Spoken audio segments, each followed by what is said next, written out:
തിരുവനന്തപുരം ഉൾപ്പെടെയുള്ള തെക്കൻ ജില്ലകളിൽ ആരാകണം ജയിച്ചു വരേണ്ടത് എന്ന് തീരുമാനിക്കുന്നതിൽ നിർണായകമായ പങ്ക് വഹിക്കുന്നത് മത്സ്യത്തൊഴിലാളി സമൂഹമാണ്. പക്ഷേ അവർ എപ്പോഴും പങ്കുവെക്കുന്ന ആശങ്ക ദുരിതങ്ങളുടെയും വേദനകളുടേതുമാണ്. തെരഞ്ഞെടുപ്പ് അടുക്കുമ്പോൾ മാത്രമാണ് രാഷ്ട്രീയ പാർട്ടികൾ തിരിഞ്ഞു നോക്കുന്നതെന്നും വോട്ടെടുപ്പ് കഴിഞ്ഞാൽ പിന്നെ തങ്ങളെ പൂർണ്ണമായി അവഗണിക്കുകയാണ് എന്ന ആക്ഷേപമാണ് തുടർച്ചയായി മത്സ്യത്തൊഴിലാളികൾ പങ്കുവെക്കുന്നത്. ഈ ദുരിതങ്ങൾക്കിടയിലാണ് ദൈനംദിന ആവശ്യങ്ങൾ നിറവേറ്റുന്നതിന് വേണ്ടി പൊരുവെയിലത്ത് മീൻ കച്ചവടം നടത്താൻ സ്ത്രീകൾ ഉൾപ്പെടെയുള്ളവർ തെരുവുകളിൽ ഇരിക്കുന്നതും. ഏതായാലും നമ്മോടൊപ്പം ചില മത്സ്യത്തൊഴിലാളികൾ ചേരുന്നു. എങ്ങനെയുണ്ട് ഇത്തവണത്തെ തെരഞ്ഞെടുപ്പ്? സ്ഥാനാർത്ഥികൾ വോട്ട് തേടി വരുന്നുണ്ടോ നിങ്ങളുടെ അടുത്ത്? അവര് വോട്ട് സമയത്ത് തന്നെ സാറേ ഇവിടെ വരാറുള്ളൂ, അല്ലാതെ ഇവിടെ തിരിഞ്ഞു നോക്കാനൊന്നും ആരും വരത്തില്ല. അവർക്ക് അവരുടെ ആവശ്യത്തിന് മാത്രം ഞങ്ങൾ വേണമെന്ന് പറഞ്ഞാൽ നടക്കൂ. ഞങ്ങളുടെ ആവശ്യങ്ങളും കൂടെ നേടിത്തരാൻ പറ.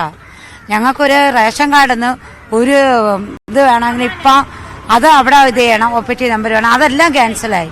ഞങ്ങൾ എന്ത് ചെയ്യണം? ഇപ്പം ഞങ്ങൾക്ക് ഒരു വരുമാനവും ഇല്ല. ഞങ്ങൾക്ക് അവർ ഇലക്ഷൻ സമയത്ത് വന്നിട്ട് അത് ചെയ്യുക ഇത് ആരും ഒന്നും ചെയ്യത്തില്ല. അവർ ജയിച്ചു കഴിഞ്ഞാൽ അവരെ കാര്യം, ഞങ്ങളുടെ കാര്യം ആരും ചെയ്യത്തില്ല. ഈ മീനിന് വിലയുണ്ടോ? എങ്ങനെയാണ് ഇപ്പൊ? മീന് ഭയങ്കര വില. ഇപ്പൊ മീന് ഒരു കുട്ട അയില 5000-6000 രൂപ. ഇതെടുത്ത് ഞങ്ങൾക്ക് 1 രൂപ പോലും കിട്ടുന്നില്ല. എന്ത് ചെയ്യാൻ വേണ്ടി? കച്ചവടം എങ്ങനെയുണ്ട്? കച്ചവടം ഇല്ല, കച്ചവടം പൊതുവേ ഇല്ല. ഇപ്പൊ രാവിലെ എടുത്ത മീനുകളാണ് ഞങ്ങളിത് ഇവിടെ വെച്ച് ഈച്ചടിച്ചോണ്ടിരുന്നത്. അപ്പൊ ഈ വിഷമങ്ങളൊക്കെ സ്ഥാനാർത്ഥികളോട് പങ്കുവെക്കും പറഞ്ഞാൽ അവരെ നമുക്ക് തരുമോ? അവരാരും ഒന്നും തരത്തില്ല. അവര് വരും, അവരുടെ കാര്യം നടത്തും, അവര് പോകും. ഇത്രയേ ഉള്ളൂ. അതിനു വേണ്ടി വന്ന് നമ്മുടെ മുമ്പിൽ വന്ന് കൈ മുമ്പിട്ടിട്ട് പോകും. ഇത്രയേ ഉള്ളൂ. ചേച്ചി, എങ്ങനെയുണ്ട് കച്ചവടമൊക്കെ? മിണ്ടത്തില്ലേ? കച്ചവടം കുഴപ്പമില്ലാതെ പോണു. തെരഞ്ഞെടുപ്പ് അടുക്കുകയാണ്, സ്ഥാനാർത്ഥികളൊക്കെ വരുന്നുണ്ടോ? എല്ലാ സ്ഥാനാർത്ഥിമാരും ഇവിടെ വരും. എന്നിട്ട് എന്ത് പറയുന്നു? വാഗ്ദാനങ്ങൾ മാത്രമേ ഉള്ളൂ? ഞങ്ങൾക്കൊന്നും പറയാനില്ല മക്കളെ.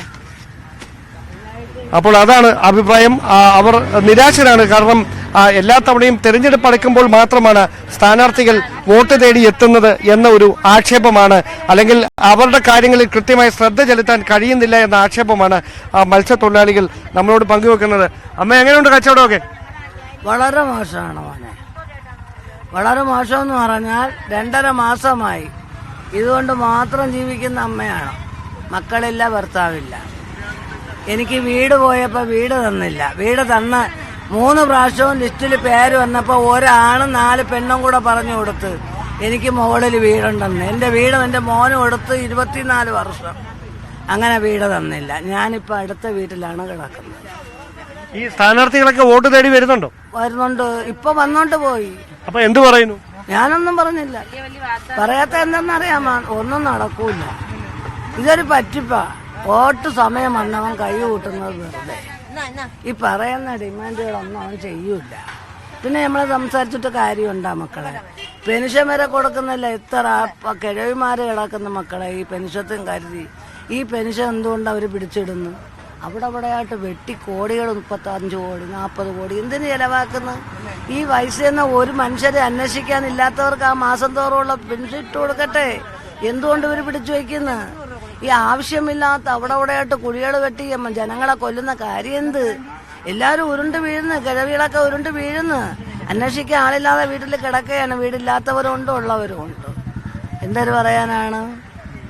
അപ്പോൾ അത്തരത്തിലുള്ള ആശങ്കകളാണ് അവർ പങ്കുവെക്കുന്നത്. കച്ചവടം കുറവാണ്.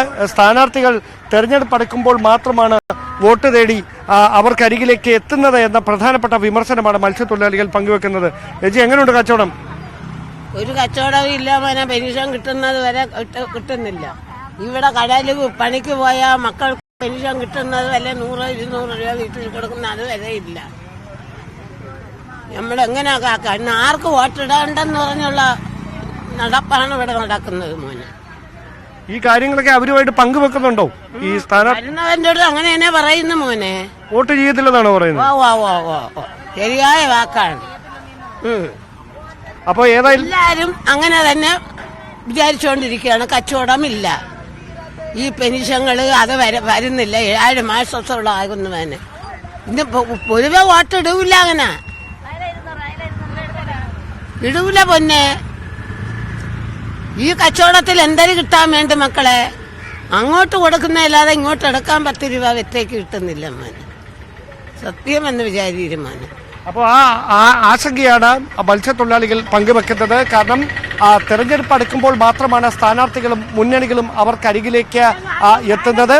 അതിന് അപ്പുറത്തേക്ക് കൃത്യമായ പരിഗണന അവരനുഭവിക്കുന്ന പ്രശ്നങ്ങൾക്ക് പരിഹാരം കാണാൻ സ്ഥാനാർത്ഥികളുടെയോ മുന്നണികളുടെയോ ഒന്നും ഭാഗത്തുനിന്ന് ഉണ്ടാകുന്നില്ല എന്ന വലിയ ആശങ്ക തന്നെയാണ് മത്സ്യത്തൊഴിലാളി സമൂഹം സ്ഥാനാർത്ഥികളോടും സർക്കാരുകളോടുമായി പങ്കുവെക്കുന്നത്. ക്യാമറമാൻ ബിബിൻ മുരളിക്കൊപ്പം ഡാൻ കുര്യൻ, ന്യൂസ് 18.